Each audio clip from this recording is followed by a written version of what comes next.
नमस्कार मित्रांनो, श्री साई नर्सरी लासूर या चॅनलमध्ये मी सुधा मंजारे आपलं सहर्ष स्वागत करतो.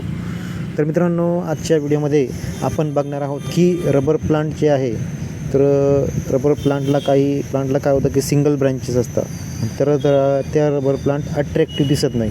तर रबर प्लांटला मल्टिपल ब्रँचेस कशा पद्धतीने डेव्हलप कराव्या ज्या आपण आजच्या व्हिडिओमध्ये पाहणार आहोत. तर मित्रांनो, शेवटपर्यंत व्हिडिओ बघा आणि जर व्हिडिओ आवडला तर लाईक करा आणि अशाच व्हिडिओ नवनवीन बघण्यासाठी आमच्या चॅनलला जरूर सबस्क्राईब करा.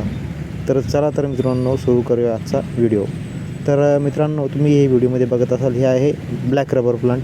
हे रबर प्लांट जे आहे हे एक बेस्ट इंडोर प्लांट आहे, जे की कमी सनलाईटमध्ये व्यवस्थित ग्रो होतं आणि खूप छान ॲट्रॅक्टिव्ह दिसतं आणि आपल्या घरातील जे हवा आहे ती हवा शुद्ध करण्याचं काम हे रबर प्लांट करत असतं. तर आता याला कट कसा करावं, याचे ब्रँचेस कशा डेव्हलप कराव्या, तर माझ्या जे हात तुम्ही बघत असाल, जे माझं जे बोट आहे, अंगठा आहे, त्या ठिकाणी आपल्याला साधारणतः 7 ते 8 इंच वरून अंतर सोडून त्या ठिकाणी कट करायचं आहे. कट केल्यानंतर तुम्ही बघू शकता त्या ठिकाणी त्याला ज्या ठिकाणी पान आणि खोड आहे त्या ठिकाणी त्याला माझ्या बोट बघू शकता, त्या ठिकाणी त्याला मल्टिपल ब्रँचेस डेव्हलप होतील. तिथून त्याला शूट निघायला सुरुवात होतील आणि त्या ठिकाणी नवीन ब्रँचेस डेव्हलप होतील.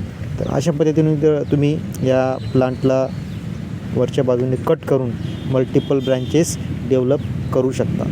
तर मित्रांनो, एक गोष्ट लक्षात ठेवायची आहे, त्या ठिकाणी तुम्ही ज्याला कट करणार त्याला तिरपा कट मारायचा आणि जो तिरपा कट तुम्ही मारणार आहे त्या ठिकाणी तुम्हाला हळद किंवा साप पावडर त्या ठिकाणी लावायची आहे, जेणेकरून त्याला बुरशी लागणार नाही.